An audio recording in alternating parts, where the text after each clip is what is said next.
Hello everyone. आज हम लोग पढ़ने वाले हैं डाइजेस्टिव सिस्टम के बारे में। डाइजेस्टिव सिस्टम के बारे में मैं आपको हिंदी और इंग्लिश दोनों में एक्सप्लेन करूंगी ताकि आपको समझने में कोई दिक्कत ना हो। इसके अलावा डाइजेस्टिव सिस्टम के बारे में सबसे पहले हम इसका जनरल इंट्रोडक्शन पढ़ेंगे, किस तरीके से ये बॉडी में फंक्शंस को परफॉर्म करता है, डाइजेस्टिव सिस्टम क्या होता है, इसमें कौन कौन से ऑर्गन्स जो हैं प्रेजेंट होते हैं, इसके अलावा बॉडी में इसकी क्या इम्पोर्टेंस है, ये सब कुछ हम लोग पढ़ने वाले हैं डाइजेस्टिव सिस्टम में। तो स्टार्ट करते हैं। डाइजेस्टिव सिस्टम को हिंदी में पाचन तंत्र कहते हैं। The digestive system of the human body comprises a group of organs that work together in converting food into energy and other basic essential nutrients to power supply the body।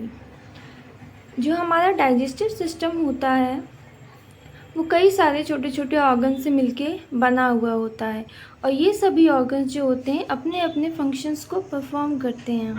अपना अपना काम करने के बाद ये फूड को energy में convert कर देते हैं और ये वो एनर्जी होती है जो हमारी बॉडी की रिक्वायरमेंट होती है। हमारी बॉडी को काम करने के लिए जितनी भी एनर्जी की ज़रूरत होती है वो हमें खाने से मिलती है। इस तरीके से जितना भी खाना हमारे द्वारा लिया गया है वो सभी एनर्जी में कन्वर्ट होता है और ये एनर्जी जो है बॉडी को काम करने के लिए ज़रूरी होती है। The human digestive system consists of the gastrointestinal tract plus the accessory organs of the digestion। जो डाइजेस्टिव सिस्टम है वो गैस्ट्रोइंटेस्टाइनल ट्रैक्ट से बना हुआ होता है और इसमें कई सारे ऑर्गन्स जो हैं एक साथ काम करते हैं। फूड के डाइजेशन में जितना भी एनर्जी रिक्वायरमेंट होता है उसके लिए जितने भी ऑर्गन्स जो हैं वो सभी डाइजेशन की प्रोसेस में हेल्प करते हैं। The digestive system include the mouth, pharynx, oesophagus, stomach, small intestine, large intestine, rectum and anus.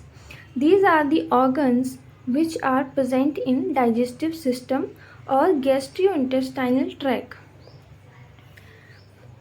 Gastrointestinal tract वो है जिसमें फूड जो है एक रूट में इस पर्टिकुलर ऑर्गन से दूसरे पर्टिकुलर ऑर्गन पे जाता है, उसे हम गैस्ट्रोइंटेस्टाइनल ट्रैक्ट कहेंगे।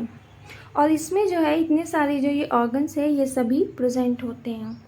The digestive system also include the salivary glands, liver, gall bladder, pancreas which makes digestive juice and enzymes that helps in digestion. Digestion की जो प्रोसेस है उसे कंप्लीट करने के लिए कई सारे जो जूस हैं और एंजाइम्स जो हैं वो हेल्प करते हैं। ये जो ऑर्गन्स प्रेजेंट होते हैं डाइजेस्टिव सिस्टम में ये एंजाइम्स और जूस का सिक्रेशन करते हैं जो कि डाइजेशन की प्रोसेस को कंप्लीट करने में हेल्प करते हैं। The digestive system breaks down food into nutrients such as carbohydrate, fat and proteins. It converts food into their simplest form like sugar and amino acids. It involves the breakdown of food into smaller and smaller components until they can be absorbed or assimilated into the body। Digestive system में जो जितना भी food हमारा लिया जाता है वो सभी अल्टीमेटली टूट के इन सभी एसेंशियल न्यूट्रिएंट्स में कन्वर्ट हो जाता है। न्यूट्रिएंट्स जैसे कि carbohydrate, fat, proteins, vitamins, minerals, ये सभी जो है न्यूट्रिएंट्स में आते हैं। सारा फूड जो है वो इन न्यूट्रिएंट्स में कन्वर्ट हो जाता है और ये जो न्यूट्रिएंट्स हैं अपने सिंपलेस्ट फॉर्म जैसे कि ग्लूकोज में कन्वर्ट हो जाता है। जितने भी न्यूट्रिएंट्स हैं एनर्जी के फॉर्म में, शुगर के फॉर्म में ग्लूकोज बनके हमारी बॉडी में प्रेजेंट होते हैं। It involves the breakdown of food into smaller components. जैसे ही फूड हमारी बॉडी में इंटर करता है वैसे ही वो ब्रेक डाउन होना उसका स्टार्ट हो जाता है। जैसे कि हम माउथ में फूड को लेते हैं वैसे ही फूड जो है छोटे छोटे पार्टिकल्स में टूटना स्टार्ट हो जाता है और ये फाइन पार्टिकल्स में कन्वर्ट होने के बाद इसमें से जितनी भी एसेंशियल न्यूट्रिएंट्स प्रेजेंट होते हैं जैसे कि कार्बोहाइड्रेट, फैट, प्रोटीन, विटामिन्स, जितनी भी चीज़ें जो हमारी बॉडी को फ़ायदा पहुंचाती हैं वो सभी जो हैं एब्जॉर्ब कर ली जाती हैं and assimilation into the body. Assimilation वो होता है कि जैसे भी जितनी भी एनर्जी हमारी फूड से हमें मिली है वो सभी जो है जाके सेल के माइटोकॉन्ड्रिया वाले पार्ट में एटीपी के फॉर्म में स्टोर हो जाती है। तो इस तरीके से हम देख चुके हैं कि जनरली डाइजेस्टिव सिस्टम क्या होता है, कौन कौन से ऑर्गन्स जो हैं इसमें पार्टिसिपेट करते हैं और किस तरीके से फूड जो है न्यूट्रिएंट्स में टूटता है, किस तरीके से स्टोर होता है और सेल्स में जाके ये स्टोर होता है। इसके बाद हम देखेंगे anatomy of GI tract, anatomy of gastrointestinal tract. इसमें हम देखेंगे कि डाइजेस्टिव जो सिस्टम है उसमें डाइजेशन की जो प्रोसेस है वो 5 स्टेप्स में कंप्लीट होती है। Digestion process complete into 5 steps in the gastrointestinal tract which is following. Digestion की प्रोसेस जो है 5 चरणों में कंप्लीट होती है और वो भी गैस्ट्रोइंटेस्टाइनल ट्रैक्ट में कंप्लीट होती है, जिसमें से हम 5 स्टेप्स के बारे में देखेंगे। पहला स्टेप है हमारा इंजेशन, इसके बाद है डाइजेशन, इसके बाद थर्ड प्रोसेस है एब्जॉर्प्शन के बाद है एसिमिलेशन के बाद हमारा 5th प्रोसेस आता है एक्सक्रीशन और इजेशन। सबसे पहले हम इंजेशन के बारे में देखेंगे कि इंजेशन जो है प्रोसेस क्या होता है। Ingestion is the process in which the food is taken inside the body through the mouth। इसमें जितना भी फूड हम माउथ के थ्रू लेते हैं वो सभी जो है वो सारा प्रोसेस जो है वो इंजेशन में आता है। In the mouth food is break down into small pieces and chewed. Food को माउथ में लेने के बाद वो फाइन पार्टिकल्स में टूटता है और टूटने के बाद ये आगे जो है आगे के ऑर्गन्स में फॉरवर्ड हो जाता है। सेकेंड प्रोसेस है हमारे पास digestion, complex food converted into the simpler form, the breakdown of food into the nutrients and waste material is called digestion. First process में हमने देखा कि इंजेशन क्या होता है। इंजेशन वो होता है जो कि जितना भी फूड जो है माउथ के थ्रू लिया जाता है वो सभी आता है हमारा फर्स्ट प्रोसेस इंजेशन में। हमने देखा कि माउथ में ही फूड का जो है ब्रेकडाउन होना स्टार्ट हो जाता है, इसके बाद वो आगे के ऑर्गन्स में फॉरवर्ड हो जाता है। डाइजेशन प्रोसेस में जितना भी आगे फॉरवर्ड हुआ जो फूड है वो सभी और भी छोटे छोटे पार्टिकल्स में कन्वर्ट होता है।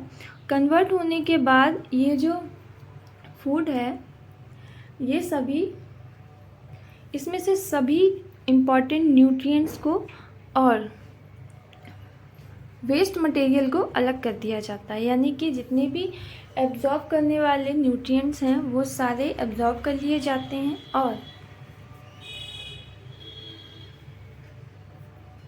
वेस्ट मटेरियल जो है वो अलग हो जाता है। इसके अलावा थर्ड प्रोसेस हम देखेंगे। थर्ड प्रोसेस है हमारे पास absorption of digested food into small intestine. In this process a finger like projection called villi help.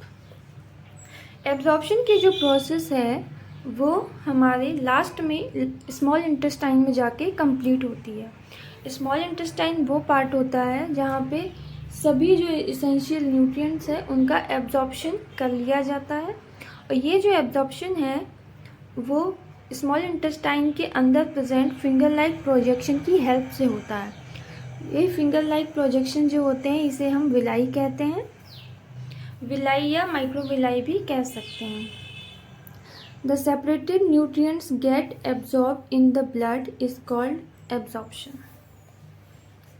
जितना भी न्यूट्रिएंट जो है वो बनता है फूड के थ्रू, वो सभी जो है एब्जॉर्ब कर लिया जाता है ब्लड के द्वारा, is called absorption. Fourth process है हमारे पास एसिमिलेशन। एसिमिलेशन में हम पढ़ेंगे कि the absorb food nutrients utilised by the body cells और टिश्यूज इज कॉल्ड एसिमिलेशन। जितना भी एब्जॉर्ब मटेरियल है, एब्जॉर्ब मटेरियल ऑफ फूड है, वो सभी जो है उससे जितना भी एनर्जी जो बन रहा है वो सभी सेल्स में जाके स्टोर हो जाता है और इसी प्रोसेस को हम एसिमिलेशन कहते हैं। इसके बाद हम फिफ्थ प्रोसेस में पढ़ेंगे इजेशन और excretion. The elimination of undigested food और waste material from the body through anus is called egestion. हम देखेंगे कि फूड में से जितने भी इम्पॉर्टेंट न्यूट्रिएंट्स थे वो सभी जो है एब्जॉर्ब कर लिए गए हैं। एब्जॉर्ब करने के बाद जितना भी अनडाइजेस्टेड फूड है, जो भी खाना जो है वो नहीं पचा है, वो सभी वेस्ट मटेरियल में कन्वर्ट हो जाता है और हमारी बॉडी के द्वारा एक्सक्रीट आउट कर दिया जाता है। ये जो 5 प्रोसेस मैंने आपको बताई हैं डाइजेस्टिव सिस्टम में डाइजेशन की, ये सभी जो हैं एलिमेंट्री कैनाल में कंप्लीट होती हैं और इस एलिमेंट्री कैनाल को ही हम गैस्ट्रोइंटेस्टाइनल ट्रैक्ट भी कहते हैं। इसके बाद हम लोग पढ़ेंगे एलिमेंट्री कैनाल और जीआई ट्रैक्ट। जैसा कि हम लोग जानते हैं कि एलिमेंट्री कैनाल को ही गैस्ट्रोइंटेस्टाइनल ट्रैक्ट कहा जाता है। इसके बारे में हम पढ़ेंगे it is the long pathway inside your body in which food moves along from the mouth to the anus. Alimentary canal जो है वो पार्ट है जिसमें फूड जो है एक लंबे रास्ते से होते हुए लास्ट प्रोसेस तक पहुंचता है, उसे हम एलिमेंट्री कैनाल कहेंगे। एलिमेंट्री कैनाल जो है माउथ से स्टार्ट होता है, माउथ से स्टार्ट होने के बाद ये जो है एनस वाले पार्ट पे ही ख़त्म होता है। और ये जो एलिमेंट्री कैनाल है ये पूरा it is about 8 to 10 metre in length और 30 feet in length. Alimentary canal की पूरी लंबाई जो है 8 से 10 मीटर तक होती है, या फिर अगर हम इसे फीट में देखेंगे तो 30 फीट ये लेंथ में होता है। ये एक लॉन्ग ट्यूब लाइक स्ट्रक्चर होता है पूरा, जो कि माउथ बकल कैविटी से स्टार्ट होकर एनल कैविटी या एनल कैनाल तक जाता है। इसमें सारे फूड का एब्जॉर्प्शन होता है। एब्जॉर्प्शन होने के बाद अनडाइजेस्टेड फूड का एक्सक्रीशन होता है। वही सारी प्रोसेस जो है वो एलिमेंट्री कैनाल में होती हैं। इसके बाद हम स्ट्रक्चर ऑफ जीआई ट्रैक्ट देखेंगे। गैस्ट्रोइंटेस्टाइनल ट्रैक्ट का डायग्राम किस तरीके से होता है ये हम देखेंगे। किस तरीके से इसका फर्स्ट पार्ट है, फर्स्ट पार्ट जो है इसका माउथ है। ये यहाँ से फूड को इनटेक किया जाता है जो कि आगे के ऑर्गन्स में फॉरवर्ड होता है। इसके बाद सेकंड जो ऑर्गन है वो है pharynx. It is the second organ of digestive system और गैस्ट्रोइंटेस्टाइनल ट्रैक्ट। यहाँ से फूड पास होते हुए फेरिंग्स के बाद इसोफेगस वाले पार्ट में आता है। It is long tube like structure, it is called oesophagus. इसे हम फूड पाइप भी कह सकते हैं। फूड पाइप में आने के बाद ये वाला जो पार्ट होता है ये डायफ्राम कहलाता है। ये जस्ट हमारे रेस्पिरेटरी सिस्टम के नीचे होता है। ये जो इसोफेगस वाला पार्ट है ये डायरेक्टली कनेक्टेड होता है स्टमक से। स्टमक जो है कनेक्टेड होता है यहाँ इस तरीके से। स्टमक जो है ये यहाँ से कनेक्ट होता है स्मॉल इंटेस्टाइन में। स्मॉल इंटेस्टाइन जो है फूड यहाँ से पास होते हुए लार्ज इंटेस्टाइन में जाता है। लार्ज इंटेस्टाइन में इस पाथवे के थ्रू यहाँ से जाने के बाद ये यहाँ एनस से वेस्ट मटेरियल जो है ये एक्सक्रीट आउट हो जाता है। तो इस तरीके से ये जो है गैस्ट्रो इंटेस्टाइनल ट्रैक्ट का डायग्राम है। इस तरीके से देखा हमने कि फूड जो है किस तरीके से किस किस ऑर्गन में जाता है और कहाँ तक जाता है। इसके अलावा डाइजेशन की जो प्रोसेस है उसे कंप्लीट करने के लिए कुछ ऑर्गन्स भी प्रेजेंट होते हैं, जैसे कि salivary glands, liver and pancreas. Salivary glands जो होती हैं वो माउथ में प्रेजेंट होती हैं, जो कि सलाइवा का सिक्रेशन करती हैं, जो फूड के डाइजेशन में हेल्पफुल होते हैं। इसके बाद हम सेकंड ऑर्गन देखेंगे लीवर के बारे में। लीवर जो है डायरेक्टली फूड के कांटेक्ट में नहीं होता है, लेकिन यहाँ से जितने भी जूस और एंजाइम्स का सिक्रेशन होता है वो सभी डाइजेशन की प्रोसेस को कंप्लीट करने के लिए हेल्पफुल होते हैं।